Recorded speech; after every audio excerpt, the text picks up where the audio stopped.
ఇదే స్థానంలో శ్రీకృష్ణుడి ఎడమ పాదం చిహ్నం ఇక్కడ ఉంది.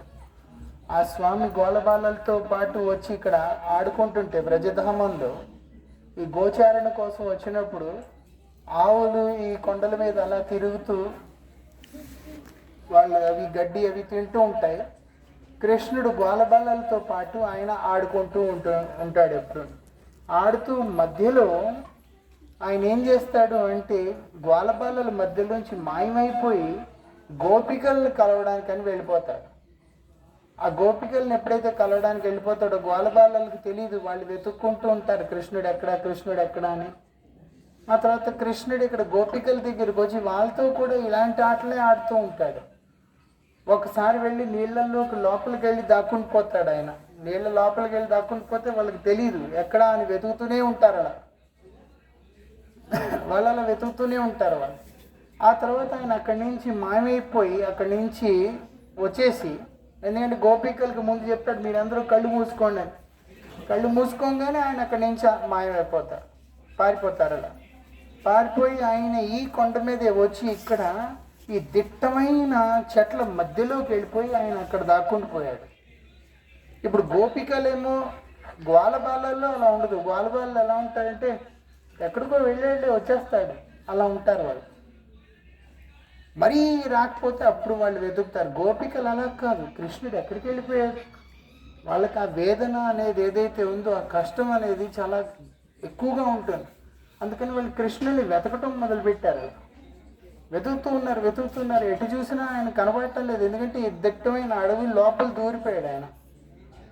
దాంతో వాళ్ళు ఇంకా బాధపడుతూ ఏడవటం మొదలుపెట్టారు. శ్రీకృష్ణుడి విరహంలో ఏడుస్తుంటే అది ఆ స్వామి చూసి ఆయన మనసు చలించిపోయింది. అందుకని ఆయన వాళ్ళెవరూ బాధపడకూడదు అన్న భావంతో ఈ కొండ పై భాగానికి వచ్చి ఆ పాదపద్మం ముద్ర ఎక్కడైతే ఉందో చిహ్నం, అక్కడికి వెళ్ళి నిలబడి ఆయన వంశీవాదం చేయడం మొదలుపెట్టాడు. ఎప్పుడైతే కృష్ణుడి వంశీధ్వని కింద దాకా వెళ్ళిందో వినబడుతోందో గోపికలందరికీ అర్థమైపోయింది, ఓ పైనుంచి వస్తోంది, కృష్ణుడు పైనే ఉన్నాడు కదా అని. కానీ ఎంత ప్రేమగా ఆ స్వామి ఆ వంశీధ్వని చేస్తున్నారు అంటే అది వింటూ వాళ్ళందరూ ముగ్ధులైపోయారు. ఈ కొండ కూడా ముగ్ధులైపోయింది, కొండ కూడా అలా అయిపోయింది. దానివల్ల భగవంతుడి పాదపద్మ చిహ్నం ఏదైతే ఉందో అదే ఆ శిల పైన అలా అంకితం అయిపోయింది. అప్పుడు మనం చూసేది అదే, అయినా 5 వేళ్ళు ఉన్నాయి. ఆ తర్వాత అలా ఆకారం పాదం ఆకారంలో ఉంది అలాగా. అది ఆ స్వామి పాదం చిహ్నం. అది ఎవరు తయారు చేసింది కాదు, అది తయారు చేసింది వేరేలా ఉంటుంది. ఇదేమో ఆ స్వామి ఆ కొండ మీద ఎలా అయితే నిలబడ్డారో అదే రూపంలో ఉంది. ఆ తర్వాత కృష్ణుడిని వెతుకుతూ వచ్చిన గోపికలు ఎప్పుడైతే ఆ వంశీధ్వని విన్నారో వాళ్ళందరూ కూడా ఎక్కడైతే నిలబడున్నారో అక్కడే ఆ రాళ్ళు ఏవైతే ఉన్నాయో అవన్నీ కరిగిపోయాయి.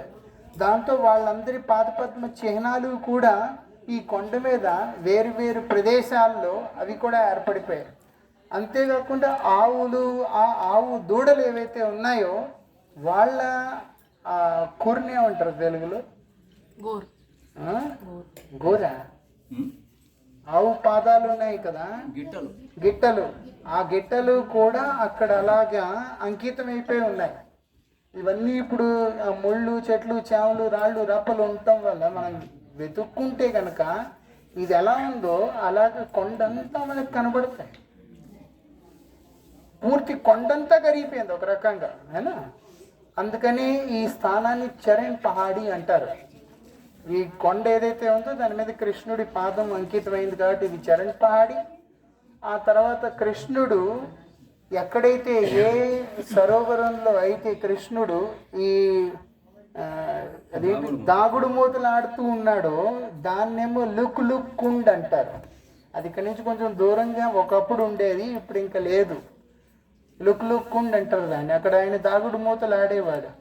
ఏ కొండలో అయితే ఆయన దిట్టమైన అడవిలో ఆయన వెళ్ళి దాక్కుని పోయాడో దాన్ని లుక్ కందరా అంటారు. అయినా అలా కృష్ణుడి లీలలు జరిగే. గోపికలు కృష్ణుడి కోసం విలపిస్తూ ఎక్కడైతే కూర్చుని ఏడుస్తూ ఉన్నారో అక్కడున్న ఆ స్థానాన్ని ధ్యాన కుండ్ అని అంటారు.